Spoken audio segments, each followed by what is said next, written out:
నమస్తే, welcome to Andhraprabha. మళ్ళీ సీన్లోకి విజయ్ మాల్యా. 9 ఏళ్ల మౌనానికి బ్రేక్. అప్పు కంటే రెట్టింపు వసూలు చేశారని వ్యాఖ్య. వైరల్గా విజయ్ మాల్యా పాడ్కాస్ట్.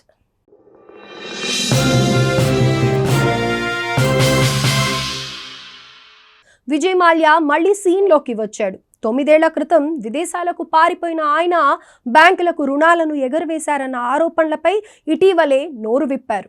తాను దొంగను కాదని చెప్పే దేశాన్ని విడిచి వెళ్లానన్నారు. అంతేకాదు, తన మీద అప్పు 6,000 కోట్లుంటే 14,000 కోట్లు వసూలు చేశారని చెబుతున్నారు.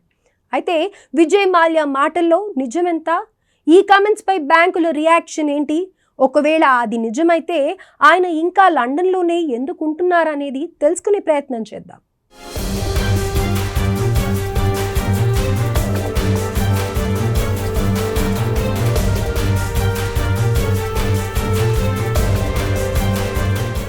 విజయ్ మాల్యా ఒకప్పుడు కింగ్ ఆఫ్ గుడ్ టైమ్స్గా పేరొందిన వ్యాపారవేత్త.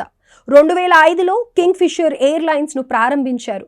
అయితే అప్పుల భారం, అవినీతి ఆరోపణలతో 2012 నాటికి మూతపడింది ఈ సంస్థ.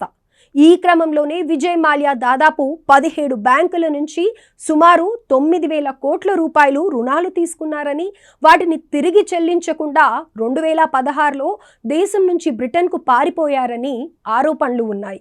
అలాగే మాల్యాపై మనీ లాండరింగ్, మోసం ఆరోపణలతో సహా అనేక నేరపూరిత కేసులు కూడా నమోదయ్యాయి.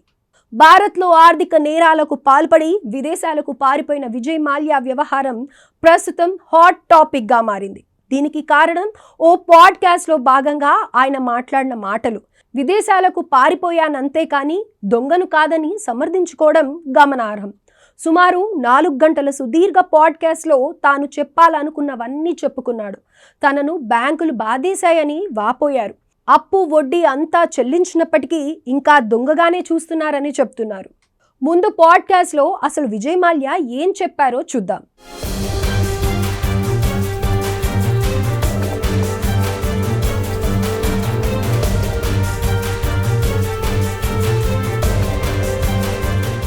విజయ్ మాల్యా తనను దొంగ అని పిలవడాన్ని తీవ్రంగా వ్యతిరేకిస్తున్నారు. తాను పారిపోలేదని, ముందస్తు ప్రణాళికలో భాగంగానే 2016లో తాను భారత్ నుంచి విదేశాలకు వెళ్ళిపోయానన్నారు. కానీ కొన్ని కారణాల వల్ల తిరిగి రాలేకపోయినట్లు చెప్పారు. కానీ ఆరోపణలు వస్తున్నట్లు అసలు తానెక్కడా దొంగతనం చేశానని క్వశ్చన్ చేస్తున్నారు విజయ్ మాల్యా. అంతేకాదు, భారత్ విడిచి వెళ్లే ముందు అప్పటి ఆర్థిక మంత్రి అరుణ్ జైట్లీకి సమాచారం ఇచ్చే వచ్చానని చెబుతున్నారు.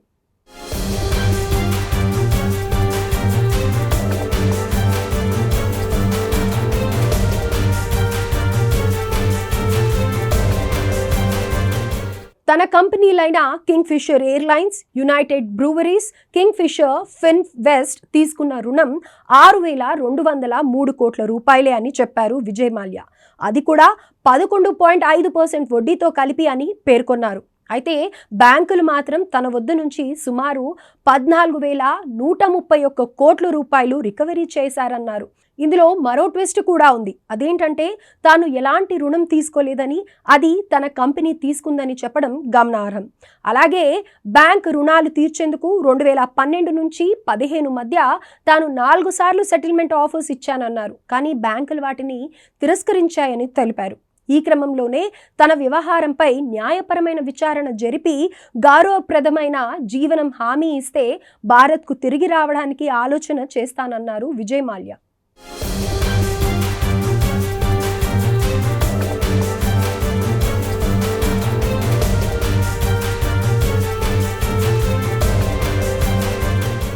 ప్రస్తుతం లండన్లో లగ్జరీ జీవితాన్ని వదిలి భారత్లో జైల్ భయంగా ఉండగా విజయ్ మాల్యా రిటర్న్ కష్టమేనని చెప్పుకోవచ్చు. ఆయన చెప్పినట్లు బ్యాంకులకు ఇవ్వాల్సిన రుణాలన్నీ చెల్లించినప్పటికీ ఆయనపై ఇంకా చాలా కేసులు పెండింగ్లో ఉన్నాయి. ED, CBI, money laundering, cheating ఇలాంటి పలు కేసులు రెడీగా ఉన్నాయి. వీటిలో తప్పనిసరిగా విచారణ ఎదుర్కోవాల్సిందే. కానీ ఇన్నాళ్లుగా లగ్జరీ లైఫ్ అనుభవించిన విజయ్ మాల్యా ఇక్కడి జైలు జీవితాన్ని ఇష్టపడటం లేదు. అందుకే భారత్లోని జైళ్లు బాగా లేవని సాకు చెప్పి యూకే కోర్టులను ఒప్పిస్తూ అక్కడే ఉంటున్నారు. విజయ్ మాల్యా ఆస్తులను బ్యాంకులు జప్తు చేసుకొని అమ్మేశాయి. ఇందులో యునైటెడ్ బ్రూవరీస్ హోల్డింగ్స్ లిమిటెడ్ ఆస్తులు కూడా ఉన్నాయి. ఈ ఆస్తుల జప్తు విక్రయం నుంచి 14,131 కోట్ల రూపాయలను బ్యాంకులు రికవరీ చేసినట్లు ఆర్థిక మంత్రి నిర్మలా సీతారామన్ ఇప్పటికే వెల్లడించిన సంగతి తెలిసిందే. ఈ మేరకు 2024 డిసెంబర్లో మాల్యా ఆస్తుల విక్రయం ద్వారా 14,131 కోట్లు బ్యాంకులకు ఈడీ ఆధ్వర్యంలో తిరిగి ఇచ్చినట్లు ధృవీకరించారు.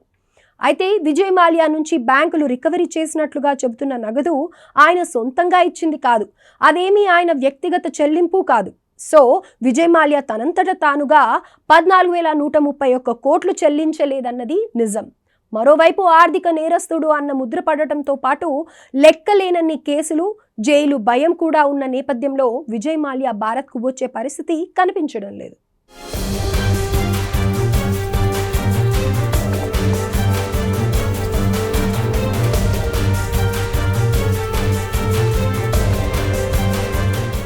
ఇదిలా ఉండగా విజయ్ మాల్యా ఓ యూట్యూబర్కు ఇచ్చిన పాడ్కాస్ట్ ఇంటర్వ్యూ ప్రస్తుతం వైరల్గా మారింది. దాదాపు 4 గంటలకు పైగా ఉన్న ఈ ఇంటర్వ్యూను 4 రోజుల్లోనే 2 కోట్ల మందికి పైగా వీక్షించడం నిజంగా అది ఆశ్చర్యపోవాల్సిన విషయం. దీనిపై విజయ్ మాల్యా స్పందిస్తూ తన వాస్తవ కథనం ప్రజలకు చేరుతుండటం ఆనందంగా ఉందన్నారు. తన మాటలు వింటున్నందుకు అందరికీ హృదయపూర్వక ధన్యవాదాలు చెబుతూ ట్వీట్ చేశారు.